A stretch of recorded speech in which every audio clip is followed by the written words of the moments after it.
Amados de Dios, hermanos en Cristo, amigos que nos visitan, sean bienvenidos a este programa que hemos titulado Madrugaré a buscarte, el cual tiene el propósito de edificar y fortalecer nuestra fe a partir de la palabra de Dios. Qué alegría y qué bendición poder recibirles en este espacio donde la palabra de Dios se expone para traer ese aliento, fuerzas nuevas, ánimo a nuestro corazón. De verdad me gozo en Dios de poder acompañarles en esta madrugada. Sé que muchos están teniendo su tiempo devocional en este momento, muchos están apartando tiempo para orar, para dedicarse al Señor, y me da mucho gusto poder contribuir a esas vidas devocionales, a ese caminar que ustedes tienen con el Señor.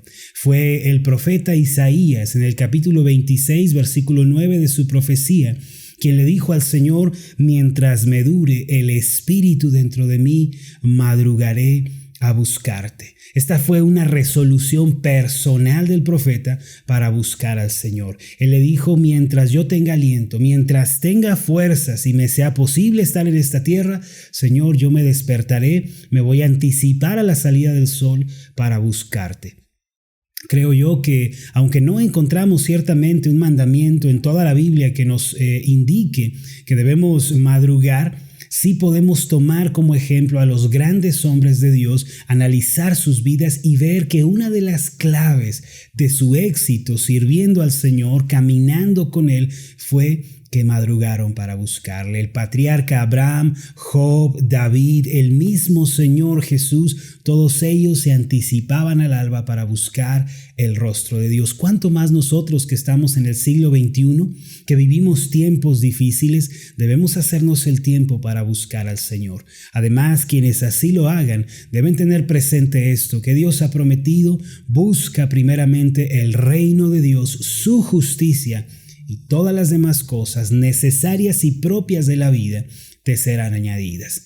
Durante esta semana estamos meditando en el tema una actitud superior. Y con este tema queremos referirnos no a sentirnos superiores sobre otros o a mirar por encima del hombro a los demás. Eso está mal. Una actitud superior se refiere a ser superiores a la aflicción, superiores al problema, no dejarnos envolver por lo que estamos viviendo. Dios nos invita a edificar esa actitud que supera la aflicción. Así que si estamos preparados y listos, los quiero invitar para que vengamos a este tiempo de meditación en la palabra de Dios.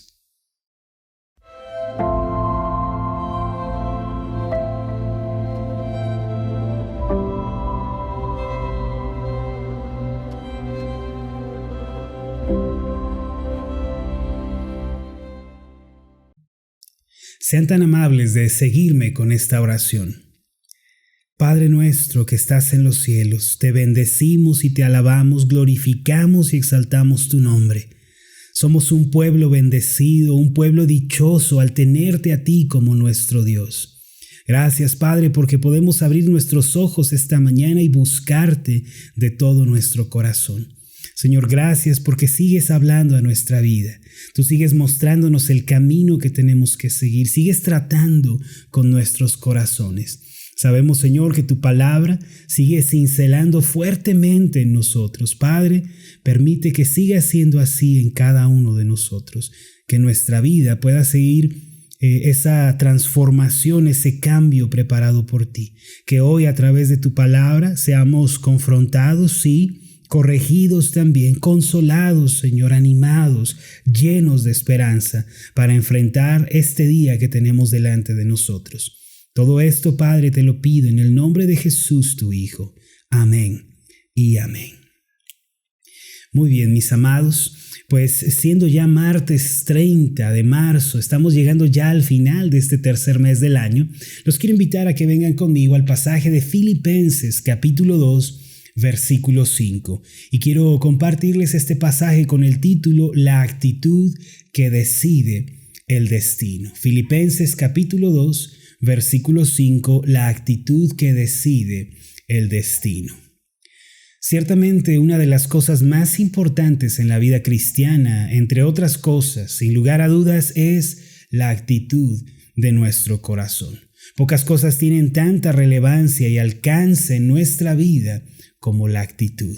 Por esta razón debemos poner especial atención a este tema y asegurarnos de que nuestra actitud es la correcta. De acuerdo con la Biblia, la actitud puede llevarnos muy lejos, rumbo a la bendición, a las promesas de Dios, o puede atarnos a un destino oscuro y muy doloroso. En la Biblia, por ejemplo, encontramos el caso de dos hombres que, de acuerdo con su actitud, escribieron historias completamente diferentes. Ellos son Judas, el que vendió al Señor, y Pedro, quien le negó en 3 ocasiones. Si lo analizamos, ambos fallaron delante del Señor. En concreto, ambos le traicionaron. En primer lugar, Judas vendió al Señor por unas monedas de plata, como ustedes recordarán, ya que nos dice la Biblia que era un ladrón y que su corazón estaba lleno de avaricia. En Mateo capítulo 26, acompáñenme a esta porción de la Escritura, versículo 14 en adelante, encontramos lo siguiente: uno de los 12, el que se llamaba Judas Iscariote, fue a ver a los jefes de los sacerdotes. ¿Cuánto me dan? Y yo les entrego a Jesús, les propuso. Decidieron pagarle 30 monedas de plata. Y desde entonces Judas buscaba una oportunidad para entregarlo. Aunque había conocido al Señor, este hombre había presenciado grandes milagros, había escuchado también las grandes enseñanzas del reino por parte del Maestro, nunca se arrepintió de su estilo de vida perverso y avaro. Por eso, en cuanto se le presentó la oportunidad, no lo pensó 2 veces y traicionó al Señor. Por otro lado, Pedro, quien era uno de los discípulos más cercanos al Señor, en determinado momento también le dio la espalda al Maestro. En Mateo 26, versículo 69 en adelante, podemos leer lo siguiente: mientras tanto, Pedro estaba sentado afuera en el patio, y una criada se le acercó. «Tú también estabas con Jesús de Galilea», le dijo. Pero él lo negó delante de todos, diciendo: «No sé de qué estás hablando». Luego salió a la puerta, donde otra criada lo vio y dijo a los que estaban allí: «Este estaba con Jesús de Nazaret». Él lo volvió a negar, jurándoles: «A ese hombre ni lo conozco». Poco después se acercaron a Pedro los que estaban allí y le dijeron: «Seguro que eres uno de ellos, se te nota por tu acento». Y comenzó a echarse maldiciones y les juró: «A ese hombre ni lo conozco». Mire, como podemos ver, Pedro había caminado con el Señor. Él contempló grandes sanidades, señales hechas por mano del Maestro, e incluso presenció la misma transfiguración del Señor. Sin embargo, al sentirse acorralado y presionado en su temor, negó al Señor en 3 ocasiones y hasta maldijo con tal de no ser identificado con él. En pocas palabras, tanto Pedro como Judas, ambos negaron al Señor y le dieron la espalda en el momento más importante y determinante. No obstante, el desenlace de la historia de cada uno de ellos es diferente, así como lo es el día y la noche. Ahora, ¿en dónde radicó la diferencia entre estos 2 hombres y sus historias tan particulares? La respuesta es muy sencilla: en la actitud de su corazón. Allí fue donde Pedro y Judas fueron diferentes. Al final, sus destinos fueron radicalmente opuestos debido a la actitud que abrazaron y adoptaron en su corazón. Después de traicionar al Señor y al ver el terrible mal que había ocasionado, Judas huyó al desierto y nos dice la Biblia que se ahorcó. En Mateo capítulo 27, en los versículos 3 al 5, podemos leer esto: cuando Judas, el que lo había traicionado, vio que habían condenado a Jesús, sintió remordimiento y devolvió las 30 monedas de plata a los jefes de los sacerdotes y a los ancianos. «He pecado», les dijo, «porque he entregado sangre inocente». «¿Y eso a nosotros qué nos importa?», respondieron. «Allá tú». Entonces Judas arrojó el dinero en el santuario y salió de allí. Luego fue y se ahorcó. Al sentirse culpable y cuando su conciencia le acusaba, corrió a aniquilarse. Por otro lado, Pedro, después de negar al Señor y justo después de que sus miradas se cruzaran, él salió y lloró amargamente. Lucas capítulo 22, versículos 61 y 62 nos dice lo siguiente: el Señor se volvió y miró directamente a Pedro. Entonces Pedro se acordó de lo que el Señor le había dicho: hoy mismo, antes de que el gallo cante, me negarás 3 veces. Y saliendo de allí, lloró amargamente. Pedro, al darse cuenta de que había negado y traicionado al Señor en el momento más doloroso y al ser penetrado por la mirada del Señor, huyó de ese lugar, pero en vez de quitarse la vida, él lloró con amargura de corazón. Ciertamente el Mesías debía padecer solo, nadie podía acompañarlo en su pasión y obra de salvación. En Juan capítulo 13, versículo 33, él mismo declaró lo siguiente: mis queridos hijos, poco tiempo me queda para estar con ustedes, me buscarán, y lo que antes le dije a los judíos, ahora se lo digo a ustedes: a donde yo voy, ustedes no pueden ir. Esto significa que aunque quisieran, ninguno de sus discípulos podía acompañarle en los sufrimientos de la cruz. Incluso estaba profetizado que uno de los suyos, uno de sus discípulos, lo iba a entregar. Judas era ese hombre que había de traicionarlo. El mismo Señor lo dijo en Mateo 26, 24 en adelante: a la verdad el Hijo del Hombre se irá, tal como está escrito de él, pero ay de aquel que lo traiciona. Más le valdría a ese hombre no haber nacido. ¿Acaso seré yo, Rabí?, le dijo Judas, el que lo iba a traicionar. Tú lo has dicho, le contestó Jesús. Aunque estaba escrito que uno de los suyos lo vendería y lo iba a traicionar por 30 monedas de plata, nadie dijo nada acerca de que ese hombre traidor tenía que quitarse la vida. Es decir, estaba escrito que el Señor sería traicionado, pero nada se dijo sobre que el hombre que le traicionó debía colgarse y quitarse la vida. Si lo analizamos, ambos, tanto Pedro como Judas, fallaron, le dieron la espalda al Señor y lo abandonaron en el momento más crítico. Pero sus historias fueron tan diferentes por la actitud que adoptaron en su corazón. Judas, en lugar de arrepentirse y en lugar de volverse al Señor de todo corazón, decidió quitarse la vida. Su actitud se parece mucho a la de una persona que desconfía de Dios y duda de su misericordia y de su gracia. Al igual que él, en la actualidad son muchos los que han tropezado, han fallado, se han equivocado y han optado también por una vida de pecado y de maldad sin darse cuenta de que Dios es poderoso para salvarles y para limpiarles de su pecado por medio de Cristo. Judas había presenciado cómo el Señor perdonó a los pecadores y cómo restauró a los perdidos. ¿No podía él mismo recibir esa gracia si se hubiese arrepentido? Ciertamente sí, pero él no confió en el Señor ni tuvo esperanza en su bondad. Dio la espalda no solo al Señor, sino a la gran misericordia y compasión de Dios. Aunque había contemplado la gracia de Dios muchas veces, nunca creyó que pudiera recibirla y ante su remordimiento no le quedó más remedio que ahorcarse.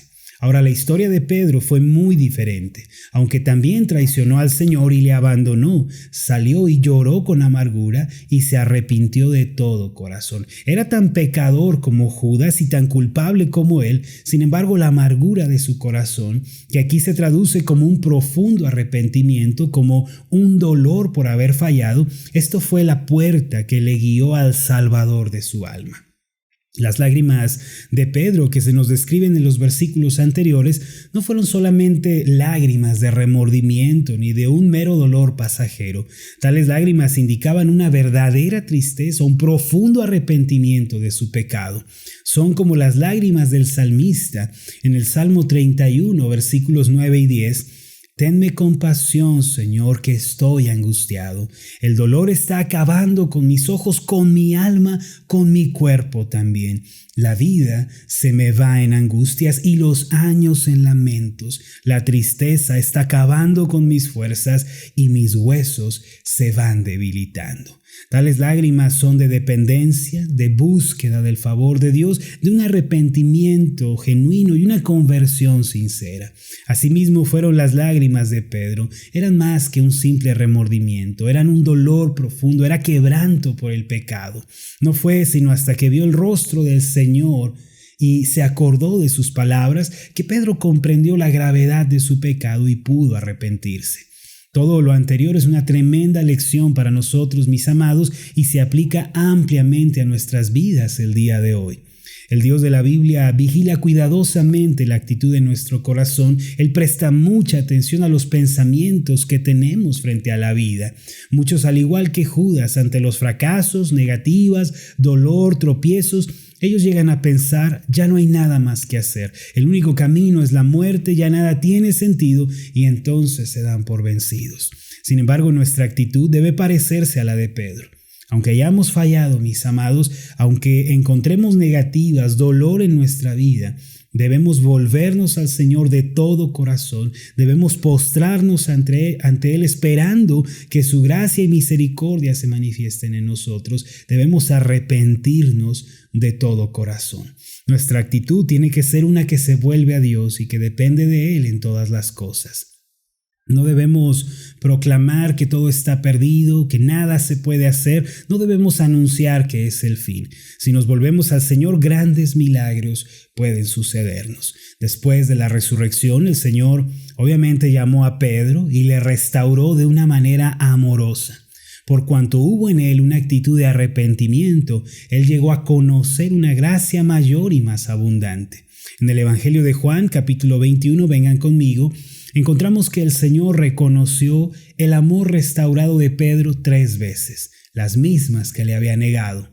El versículo 15 y los siguientes dicen así: cuando terminaron de desayunar, Jesús le preguntó a Simón Pedro: Simón, hijo de Juan, ¿me amas más que a estos? Sí, Señor, tú sabes que te quiero, contestó Pedro. Apacienta mis corderos, le dijo Jesús. Y volvió a preguntarle: Simón, hijo de Juan, ¿me amas? Sí, Señor, tú sabes que te quiero. Cuida de mis ovejas. Por tercera vez Jesús le preguntó: Simón, hijo de Juan, ¿me quieres? A Pedro le dolió por tercera vez que Jesús hubiera preguntado: ¿me quieres? Así que le dijo: Señor, tú lo sabes todo, tú sabes que te quiero. Apacienta mis ovejas, le dijo Jesús. Esto implicaba que el Señor le encomendaba una gran misión a este Simón, a este Pedro que le había traicionado, cuidar y pastorear a los discípulos que estaban con él. Aquella persona que manifiesta una actitud correcta frente a la vida no dejará de experimentar el favor, la gracia y el amor de Dios. Por esta razón, la actitud que debemos mostrar, hermanos, el día de hoy es una actitud que se vuelve a Dios. Si tomamos la actitud correcta, nos vamos a encaminar al éxito y a la bendición. Pero si nos equivocamos, vamos a experimentar la infelicidad y el dolor. ¿Qué es la actitud? En pocas palabras, es la disposición del corazón que se traduce en acciones y obras concretas. Los hijos de Dios debemos cultivar una actitud diferente a la del mundo. El apóstol Pablo le dijo a los filipenses en el capítulo 2, versículo 5 de su carta estas palabras: la actitud de ustedes debe ser como la de Cristo Jesús. Cuando nosotros tenemos una actitud como la del Señor y cultivamos pensamientos correctos en nuestra mente, la vida se nos vuelve brillante y nuestros ojos se abren para ver las grandes bendiciones de Dios que con una actitud equivocada nos es imposible contemplar. De acuerdo con este pasaje de Filipenses 2:5 en adelante, la actitud del Señor fue una actitud obediente, sumisa a Dios y humilde delante de sus ojos, y esta, mis amados, debe ser también nuestra actitud. Debemos rendirnos ante el Señor, hay que obedecerle en todo y vivir vidas humildes delante de sus ojos. Recuerden siempre que la actitud que adoptamos el día de hoy puede decidir el destino de nuestra vida, así como fue el caso de Judas y de Pedro. Permítanme hacer una oración por ustedes. Amoroso Dios y Padre Celestial, tú nos llamas a tener una actitud diferente en relación a la actitud del mundo. Aunque somos pecadores, tropezamos, nos vemos rodeados de aflicciones y problemas, en lugar de proclamar que todo está perdido y que ya nada se puede hacer, Tú quieres que nos volvamos a ti de todo corazón, pongamos nuestra esperanza y confianza en tu gracia y de esta manera, Señor, podamos salir adelante. Ayúdanos el día de hoy a tener una actitud como la de Pedro, no como la de Judas. Pedro se arrepintió, se volvió de todo corazón y confió en ti. Ayúdanos, Señor, a ser tales personas. En el nombre de Jesús. Amén y amén.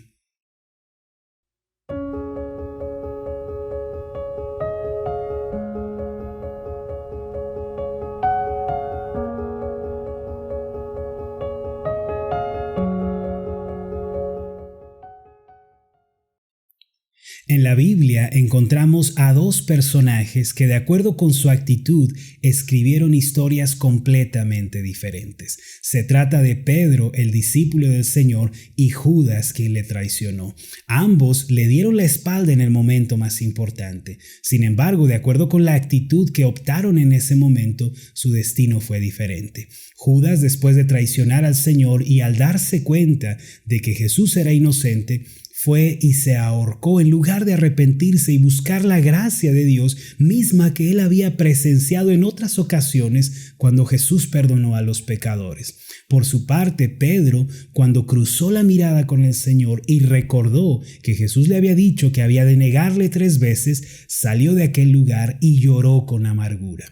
Esas lágrimas equivalen al arrepentimiento, a ese volverse a Dios de todo corazón, esperando recibir gracia y misericordia. Mis amados, en la vida de todos nosotros ocurre algo similar. Debemos elegir cuál será nuestra actitud. Si optamos por una actitud que dice que Dios no nos puede ayudar, que nuestros pecados son tan negros como la oscuridad, entonces nada se puede hacer por nosotros. Pero si por nuestra parte optamos una actitud que se arrepiente y se vuelve a Dios, algo extraordinario puede suceder. Recuerden siempre que la actitud decide el destino. El día de hoy edifiquemos una actitud que se vuelve al Señor de todo corazón. Amados, qué bendición que pudimos compartir este tiempo de reflexión y meditación juntos en la palabra de Dios. De verdad me gozo en el Señor de poder ser un acompañante para ustedes. Agradezco a todos aquellos que hacen una oración por nosotros, que nos tienen presentes y que le piden al Señor sabiduría, fortaleza, ánimo para seguir llevando a cabo este ministerio. También agradezco a los que de todo corazón nos apoyan en el ministerio con un donativo, con una ofrenda, con una aportación. Muchas gracias, porque todo esto sirve para que juntos estemos llevando la palabra de Dios todavía más lejos. Mi nombre es Marlon Corona. Ha sido un gusto enorme haberles acompañado. Recuerden que oro por ustedes. Mi oración es que prosperen en todo, tengan salud, así como prosperan en su alma. Reciban un fuerte abrazo y nos vemos en la próxima.